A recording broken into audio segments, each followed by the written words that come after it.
Record সংশোধন মামলা। মূলত যারা রেকর্ড সংশোধন মামলা করবেন বা করার চিন্তা ভাবনা আছে বা করা প্রয়োজন, আপনাদের জন্য আজকের ভিডিওটি খুবই স্পেশাল একটা ভিডিও।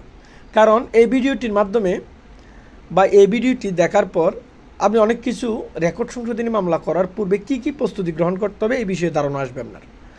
মূলত এই রেকর্ড সংশোধন মামলা কেন করবেন, আমার একটা প্রশ্ন সেটা। আর যারা এই মুহূর্তে আমার এই ভিডিওটি দেখতেছেন, আমি সবাইকে অনুরোধ করবো ভিডিওটি শেয়ার করবেন যাতে প্রত্যেকের কাছে এই নিউজগুলো পৌঁছায়। তাহলে রেকর্ড সংশোধন মামলা আপনি কেন করবেন বা রেকর্ড সংশোধন মামলা কেন করতে হয়? যদি উত্তর এরকম হবে যে আপনার নামে পূর্বের রেকর্ড বা আপনার বাবার নামে আরএস রেকর্ড, বর্তমান রেকর্ডটা অন্য কোনো একজন ব্যক্তির নামে, তাহলে আপনার রেকর্ড সংশোধন মামলা করতে হচ্ছে। আর দ্বিতীয় এরকমও হতে পারে আপনি কোনো একজন ব্যক্তির কাছ থেকে একটা জমি ক্রয় করেছেন, আপনার কাছে একটা বৈধ দলিল আছে, কিন্তু সর্বশেষ রেকর্ডটা পূর্বের মালিকের নামে, মানে যার কাছ থেকে আপনি জমিটা কিনছেন ওই মালিকের নামে রেকর্ডটা থেকে গেল বা রেকর্ডটা হয়ে গেল, বা অন্য কোনো একজন ব্যক্তির নামে রেকর্ডটা হয়ে গেল, তখন আপনার রেকর্ড সংশোধনী মামলা করতে হবে।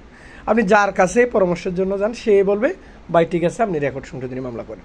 আমি বলবো দাঁড়ান, ওয়েট করেন, একটু বুঝে শুনে চিন্তা ভাবনা করে তারপর আপনি রেকর্ড সংশোধনী মামলাটা করেন। এর মূল কারণ হচ্ছে বাংলাদেশে দেওয়ানি আদালতে মামলা করা যতটা সহজ, এই মামলা শেষ করে নিজের পক্ষে ডিগ্রি নেওয়াটা কিন্তু এতটা সহজ না। কারণ এই মামলা শেষ করে নিজের পক্ষে ডিগ্রি নেওয়া সেটা কিন্তু 2-4-5 বছরের বিষয় না, এমনটা হতে পারে 20-25 বছর, 30 বছর লাগতে পারে, 50 বছরও যাইতে পারে, কিন্তু আপনার মামলা শেষ হওয়ার মতো নাই বাংলাদেশের দেওয়ানি আদালতের মামলাগুলো। সুতরাং একটু বুঝে শুনে চিন্তা ভাবনা করে আপনি মামলাটা করবেন। কীরকম?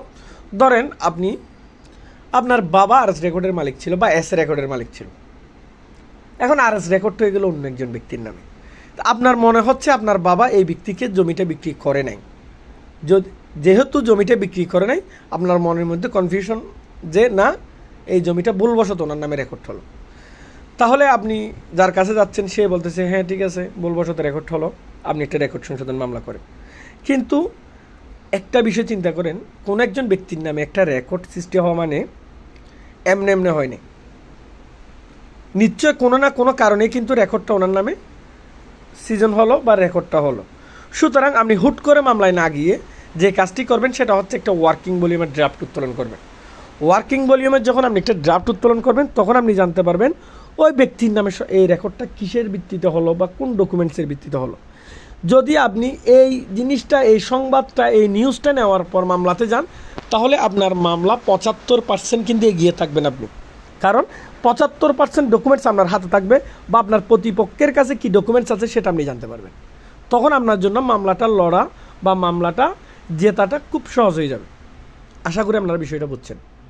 যদি না বুঝে থাকেন অবশ্যই আমাকে হোয়াটসঅ্যাপ নাম্বার দেওয়া আছে, আমার হোয়াটসঅ্যাপের মধ্যে নক দিবেন বা কমেন্টে জানাবেন, আমি আপনাদেরকে বিষয়টা আর একটু ক্লিয়ার করে দেবো। ধন্যবাদ। আসসালামু আলাইকুম।